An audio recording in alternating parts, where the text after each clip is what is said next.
Hello everyone, welcome to our channel. और आज जो हम लोग स्टार्ट करने जा रहे हैं वो है प्रॉफिट एंड लॉस एप्रोप्रिएशन। ये किस तरीके से प्रिपेयर रहता है, हम इसके how to prepare profit and loss appropriation किस तरीके से बनाते हैं, हम आज आपको इसके बारे में बताएंगे। देखिए, प्रॉफिट एंड लॉस एप्रोप्रिएशन बनता कैसे है, इसके लिए हमको कुछ पॉइंट्स को जानना जरूरी है। सबसे पहले हमको इसके पहले प्रॉफिट एंड लॉस अकाउंट की कुछ इंफॉर्मेशन की रिक्वायरमेंट होगी। अगर हमें प्रॉफिट एंड लॉस एप्रोप्रिएशन सीखना है तो हमें ये पता होना चाहिए कि प्रॉफिट एंड लॉस अकाउंट क्या होता है। क्योंकि आप रटिए मत, आप इसको समझिए। मेरे साथ सिर्फ आप 10 मिनट लगे रहिए, आपको 10 मिनट में प्रॉफिट एंड लॉस एप्रोप्रिएशन समझ में आ जाएगा। ठीक है, आपका सिर्फ 10 मिनट मैं लूंगा। ठीक है, देखिए, प्रॉफिट एंड लॉस एप्रोप्रिएशन से पहले सबसे पहले प्रॉफिट एंड लॉस एप्रोप्रिएशन किसके लिए बनता है ये समझ लेते हैं। इसका फॉर्मेट जानने से पहले ये किसके लिए बनता है वो समझ लेते हैं। प्रॉफिट एंड लॉस एप्रोप्रिएशन जो अकाउंट है ये सिर्फ पार्टनर के लिए बनता है। किसके लिए बनता है? पार्टनर के लिए बनता है। पार्टनर मतलब जब किसी फर्म में पार्टनर होते हैं और उनको प्रॉफिट होता है तो इस प्रॉफिट को डिस्ट्रीब्यूट करने के लिए हमें प्रॉफिट एंड लॉस एप्रोप्रिएशन बनाना पड़ता है। क्या बनाना पड़ता है? Profit and loss appropriation. Profit and loss appropriation एक नॉमिनल अकाउंट है। क्या है? नॉमिनल अकाउंट है। ठीक है, प्रॉफिट एंड लॉस एप्रोप्रिएशन एक नॉमिनल अकाउंट है। साथ ही साथ ये कौन बनाता है? इसे फर्म बनाती है। कौन बनाता है? फर्म बनाती है। किसके लिए बनाती है? For partner. किसके लिए बनाती है? पार्टनर के लिए बनाती है। अब इसके फॉर्मेट की बात करें तो फॉर्मेट से पहले मैं आपको कुछ चीज बताता हूं। देखिए, हमें पता है कि अगर कोई भी बिजनेस होता है तो उसमें जर्नल बनता है सबसे पहले, फिर उसके बाद क्या बनता है? लेजर बनता है। क्या बनता है? लेजर बनता है। फिर उसके बाद क्या बनता है? ट्रायल बैलेंस बनता है। फिर उसके बाद प्रॉफिट एंड लॉस अकाउंट बनता है। प्रॉफिट एंड लॉस अकाउंट क्या करता है? नेट प्रॉफिट कैलकुलेट करता है। क्या करता है? Net profit. अगर ये सोल प्रोप्राइटरशिप होता, अगर बिजनेस ये सोल प्रोप्राइटरशिप होता तो आप इसके बाद बैलेंस शीट बना देते। क्या बना देते? बैलेंस शीट बना देते। बट ये सोल प्रोप्राइटरशिप नहीं है, ये पार्टनरशिप है। तो पार्टनरशिप में क्या होता है, जैसे ही पार्टनरशिप कंप्लीट होती है, profit and loss account complete होता है, इसके बाद हम क्या करते हैं, यहां पे profit and loss appropriation account बनाते हैं। क्या बनाते हैं? एप्रोप्रिएशन अकाउंट बनाते हैं। तब इसके बाद हम लोग बैलेंस शीट बनाते हैं। क्या बनाते हैं? बैलेंस शीट बनाते हैं। मतलब ये कि प्रॉफिट एंड लॉस अकाउंट के बाद हमें प्रॉफिट एंड लॉस एप्रोप्रिएशन बनाना पड़ता है पार्टनरशिप में, उसके बाद हम बैलेंस शीट बना सकते हैं।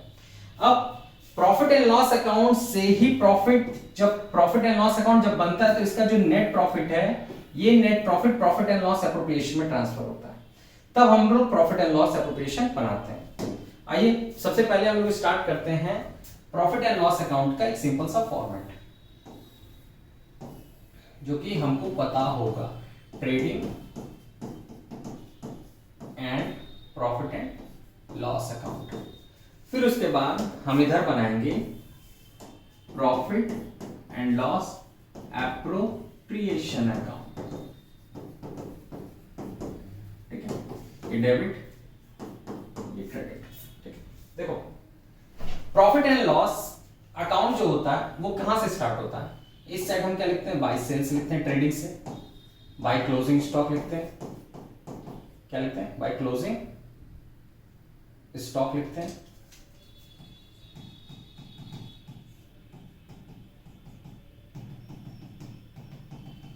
ठीक है, फिर इस साइड क्या लिखते हैं? टू ओपनिंग स्टॉक लिखते हैं, जो हमने 11th में पढ़ा है। टू नेट परचेज लिखते हैं। ठीक है, फिर टू डायरेक्ट एक्सपेंस लिखते हैं। ठीक है, फिर हम इसको टोटल करके ये जो चीज होती है टोटल करके हम इसको माइनस कर देते हैं। इस चीज को माइनस करते हैं तो हमें क्या मिल जाता है? ग्रॉस प्रॉफिट मिलता है। क्या मिलता है? Gross profit. जब हम इसके टोटल में से इसको माइनस करते हैं तो हमें क्या मिलता है? ग्रॉस प्रॉफिट मिलता है। बात समझ में आ गई? ग्रॉस प्रॉफिट मिलता है। अब ये ग्रॉस प्रॉफिट कहां चला जाता है? ये P&L में चला जाता है। किस नाम से? By gross profit. ठीक, ये ग्रॉस प्रॉफिट आ जाता है। इस ग्रॉस प्रॉफिट से हम क्या करते हैं? सबसे पहले इनडायरेक्ट एक्सपेंस माइनस करते हैं, जो आपने 11th पढ़ा है। अभी तक हमें कुछ एक्स्ट्रा नहीं बता। इनडायरेक्ट एक्सपेंस माइनस करते हैं, ठीक है? इनडायरेक्ट एक्सपेंस माइनस करते हैं, ठीक है? अब इनडायरेक्ट एक्सपेंस जैसे ही माइनस करेंगे तो यहां पे क्या आ जाता है? नेट प्रॉफिट आ जाता है। क्या आ जाता है? नेट प्रॉफिट आ जाता है। पता है, जैसे ही नेट प्रॉफिट आता है, आप इसको देखिए, नेट प्रॉफिट का बैलेंस क्या बनता है? क्रेडिट बैलेंस बनता है। क्या बनता है? क्रेडिट बैलेंस बनता है। नेट प्रॉफिट का बैलेंस क्या बनता है? क्रेडिट बैलेंस बनता है। कैसे क्रेडिट बैलेंस बनता है? देखो, ये क्रेडिट साइड है। क्या है? क्रेडिट साइड है, और ये डेबिट साइड है। अगर क्रेडिट साइड ज्यादा होगा डेबिट साइड से, तभी तो नेट प्रॉफिट आएगा, क्योंकि ये प्रॉफिट ज्यादा होगा, ग्रॉस प्रॉफिट ज्यादा होगा इनडायरेक्ट एक्सपेंस से, तभी नेट प्रॉफिट आता है। मतलब कि credit greater than debit balance होता है, तभी हमारे पास प्रॉफिट आता है। एक बात याद रखिएगा, अगर ये नॉमिनल का रूल फॉलो हो रहा है, ठीक है? अब होता क्या है कि आप जैसे यहाँ पे सिंपल सा देखिए, एक एग्जांपल, आप इसी को देखिए, आपने ट्रेडिंग बनाया तो ये ग्रॉस प्रॉफिट यहां था, इसका बैलेंस यहां से ये यहां कैसे आ गया? क्योंकि हमें पता है कि ये क्रेडिट ही बैलेंस था, क्योंकि हमको इसको बराबर करने के लिए, क्योंकि ये क्रेडिट था, ये डेबिट है, हम इसको बराबर करने के लिए, क्योंकि क्रेडिट ज्यादा है डेबिट कम था, तो हम बस डेबिट साइड बैलेंस लिखने के लिए हम इसको बराबर करने के लिए लिखते हैं ग्रॉस प्रॉफिट। लेकिन अभी भी ग्रॉस प्रॉफिट का बैलेंस क्या है? क्रेडिट है। इसी तरह फिर वो ग्रॉस प्रॉफिट यहां आ जाता है, तो ये क्रेडिट बैलेंस हो जाता है। ये क्रेडिट बैलेंस है। अब इसमें से हम इनडायरेक्ट एक्सपेंस जो डेबिट बैलेंस है उसको माइनस कर रहे हैं, तो ये क्या बच रहा है? नेट प्रॉफिट बच रहा है। नेट प्रॉफिट का भी बैलेंस क्या है? क्रेडिट बैलेंस है। अब देखो, नेट जिस तरीके से ग्रॉस प्रॉफिट बैलेंस करना, जैसे लेजर कंप्लीट हो रहा है तो वो आगे फॉरवर्ड होकर इधर आ रहा है, इसी तरह नेट प्रॉफिट भी तो क्या होगा? इस साइड आएगा। लेकिन यहां पे ना आने की जगह वो कहां चला आता है? यहां चला आता है। कहां चला आता है? यहां चला आता है, बाई नेट प्रॉफिट, लेकिन जिसको हम बाई P&L अकाउंट लिखते हैं। क्या लिखते हैं? By P&L account. इसका मतलब है कि जो प्रॉफिट एंड लॉस अप्रोप्रिएशन है, इसके अंदर जो नेट प्रॉफिट आता है वो कब आता है? क्रेडिट किस साइड आता है? क्रेडिट साइड आता है, ठीक है? बात समझ में आ गई? अब ये कौन बना रहा है? इसे कौन बना रहा है? इसे एक बात समझिए, इसे कौन बना रहा है?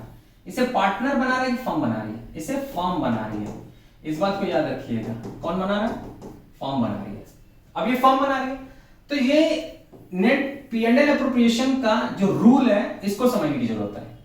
अब देखिए, P&L एप्रोप्रिएशन का रूल फर्म के अकॉर्डिंग क्या है कि अगर उसे प्रॉफिट हो रहा है तो वो इस साइड लिखेगा, मतलब कि अगर उसे जब भी उसको प्रॉफिट मिलेगा फर्म को, तो वो इस साइड लिखेगा, और जब भी वो प्रॉफिट बांटेगा तो वो इस साइड लिखेगा, जिससे कि इसका प्रॉफिट घटे। तो इसका मतलब है जब भी प्रॉफिट घटाना होगा फर्म को, तो इस साइड लिखेगी। क्या करेगी? इस साइड लिखेगा। और वहीं जब इसे प्रॉफिट बढ़ाना होगा तो किस साइड लिखेगा? इस साइड लिखेगा।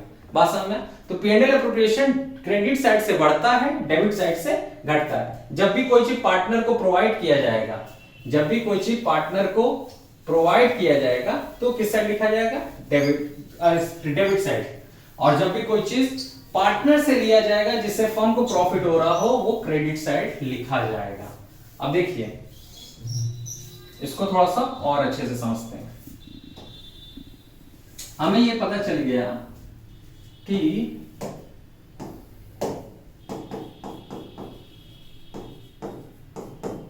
इस साइड क्या आता है? By net profit. क्या आता है? नेट प्रॉफिट आता है, ठीक है? बाय नेट प्रॉफिट आता है। अब किसी पार्टनर को कोई भी चीज दी जाएगी तो किस साइड से देंगे? इस साइड से देंगे। जैसे अगर किसी पार्टनर को सैलरी दी जा रही है, क्या दी जा रही है?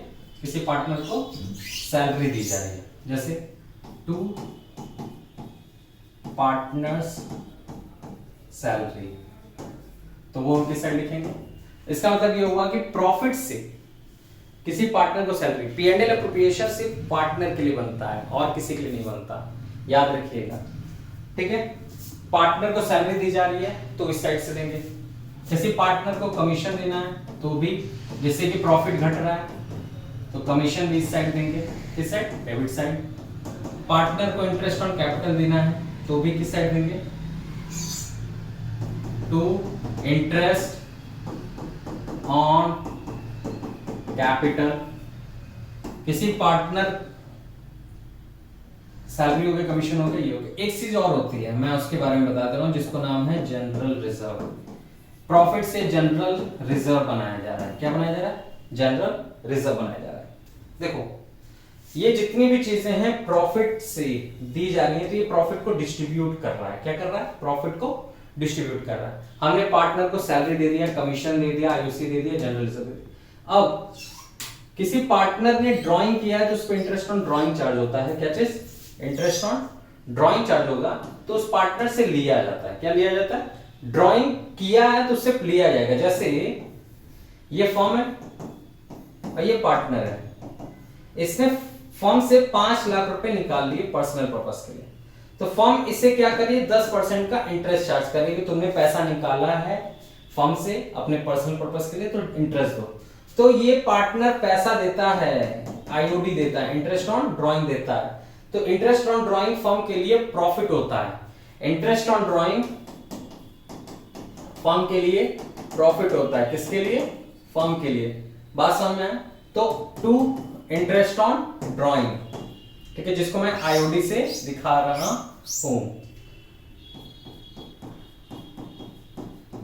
इंटरेस्ट ऑन ड्राइंग, ठीक है। अब इसके बाद क्या होता है, अगर इन सबको जोड़ने के बाद इसको माइनस करते हैं। क्या करते हैं, माइनस करते हैं, ठीक है। आप इनको जोड़ेंगे और इसको माइनस करेंगे। इसके बाद जो भी पैसा बच गया वो पार्टनर को बांट दिया जाएगा। क्या कर दिया जाएगा, पार्टनर को बांट दिया जाएगा। To profit transfer to capital account. किसके अकाउंट में, कैपिटल अकाउंट में या करंट अकाउंट में।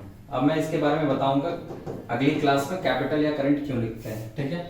एक्स वाई जेड जैसे एग्जांपल में लिख लेते हैं। किस रेशियो में, ओल्ड रेशियो में या एग्रीड रेशियो में। अगर रेशियो नहीं दिया है तो सर 1:1 में। तो ये था हमारा प्रॉफिट एंड लॉस एप्रोप्रिएशन, जिसमें हमने ये देखा कि प्रॉफिट एंड लॉस का एप्रोप्रिएशन कैसे बनता है।